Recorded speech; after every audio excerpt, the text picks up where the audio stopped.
Good morning, Kasturians, and welcome to video 3 of chapter The National Movement First Phase.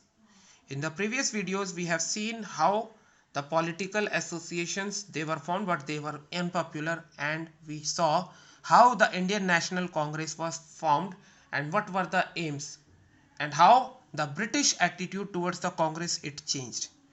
In today's video, we will discuss about the radicals and their uprising and how they contributed towards the freedom struggle. So let's start.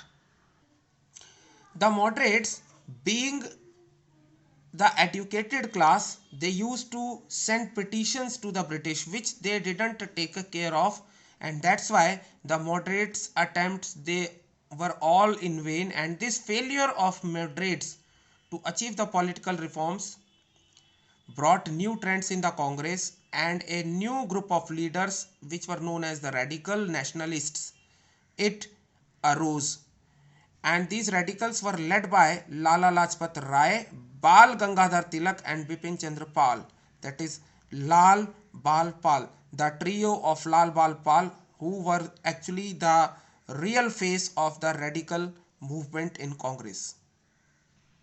According to these radical leaders, the present ways of sending petitions and sending requests to the British in writing were ineffective, and that's why they favored more radical objectives and methods. That is, they favored strong political actions like strikes, boycott, and mass demonstrations to create and expand the awakening of Indians for achieving the political reforms. Also, the slogan of Swaraj, the attainment of Swaraj, which was given by Bal Gangadhar Tilak. He said, Swaraj is my birthright and I shall have it.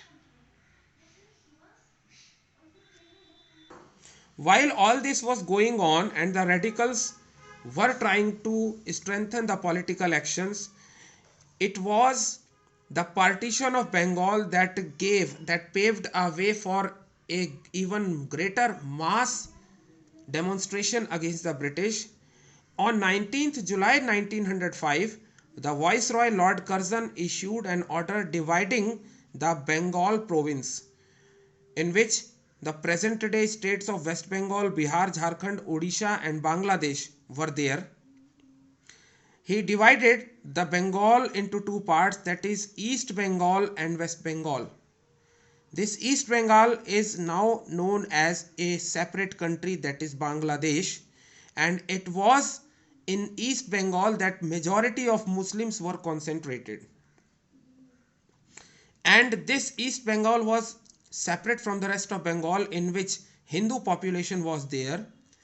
So the reason which was given by Lord Curzon for the partition of Bengal was that it was a very big province and it was important to divide to administer it efficiently.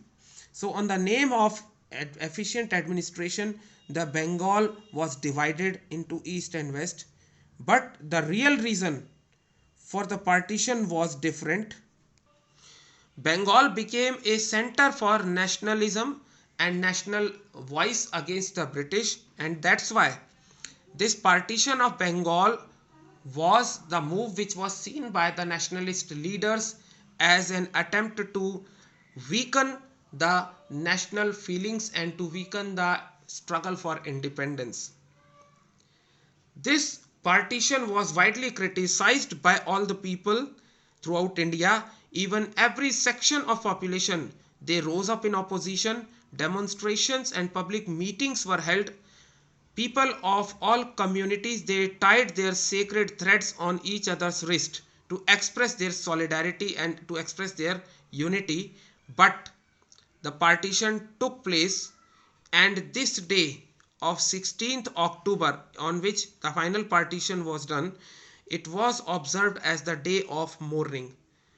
On that day, no business was conducted in the entire province, and this partition of Bengal, which was a clever attempt of Lord Curzon to weaken the nationalist feelings, instead the game went opposite, and the national movement became more organized, radical, and masses they started participating in the national movements.